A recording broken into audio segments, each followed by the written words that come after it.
మార్కాపురం జిల్లా సాధించిన మీ అందరికీ శుభాకాంక్షలు తెలియజేసుకుంటూ శ్రీ లక్ష్మీ చెన్నకేశ్వర స్వామి తిరునాళ్ళ సందర్భంగా చక్కటి విద్యుత్ ప్రభుత్వం ఏర్పాటు చేసినటువంటి మార్కాపురం జనసేన ఇన్ఛార్జి అన్నయ్య మిత్రులు ఇమ్మిడి కాశీనాథ్ గారికి ఈనాటి కార్యక్రమానికి ముఖ్య అతిథిగా వచ్చేసిన మార్కాపురం స్థానిక శాసనసభ్యులు కందుల నారాయణ రెడ్డి గారికి, అదేవిధంగా జనసేన పార్టీ రాష్ట్ర అధికార ప్రతినిధి శ్రీమతి రాయపాటి అరుణ గారికి, అదేవిధంగా బీజేపీ నాయకులు కృష్ణారావు గారికి, వేదిక మీద ఉన్న కూటమి కుటుంబ సభ్యులందరికీ, అదేవిధంగా వేదిక మీద ఉన్న మీ అందరికీ, మీడియా మిత్రులందరూ కూడా ఆంధ్రప్రదేశ్ డిప్యూటీ సీఎం శ్రీ కొణిదెల పవన్ కళ్యాణ్ గారి తరఫున హృదయపూర్వక ధన్యవాదాలు తెలియజేసుకుంటా ఉన్నాను.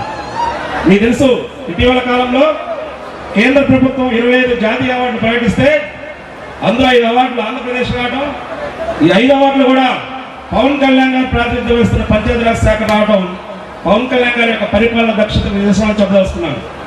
అదేవిధంగా మన స్వాతంత్రం సుమారు 79 సంవత్సరాలైంది. ఇప్పటికి కూడా రోడ్లు లేని చాలా గ్రామాలు ఉన్నాయి. అలాంటి చోట్ల రాత్రి రోడ్లు వేశారు. ఇప్పుడు కూడా తాగడానికి మంచిలు లేని మారుమూల గ్రామాలు, అక్కడ కూడా జలజీవన్ మిషన్ ద్వారా మంచిని ఇచ్చిన కార్యక్రమం చేశాం. మనం 10,000 దాన ధర్మాలు చేస్తే 10,000 మందికి ప్రచార కార్యక్రమాలు చేస్తాం. అలాంటిది కొన్ని కోట్ల రూపాయలు దాన ధర్మాలు చేసి తన చేతిలో ఉన్న పిల్లలు తప్ప మూడో కళ్ళు కూడా తెలియకుండా దాన ధర్మాలు చేసిన వ్యక్తి మన కలియుగ దానకరుడు పవన్ కళ్యాణ్ గారు. అటువంటి పవన్ కళ్యాణ్ గారి నాయకత్వం పనిచేయడం నా అదృష్టంగా భావిస్తూ మరొకసారి నన్ను గుర్తించి ఇక్కడికి ఆహ్వానించిన అన్నయ్య ఇమ్మిడి కాశీనాథ్ గారికి హృదయపూర్వక ధన్యవాదాలు తెలుసుకుంటూ సజెస్తున్నాను. Thank you. జై హింద్, జై జనసేన, జై తెలుగుదేశం, జై బీజేపీ. Thank you.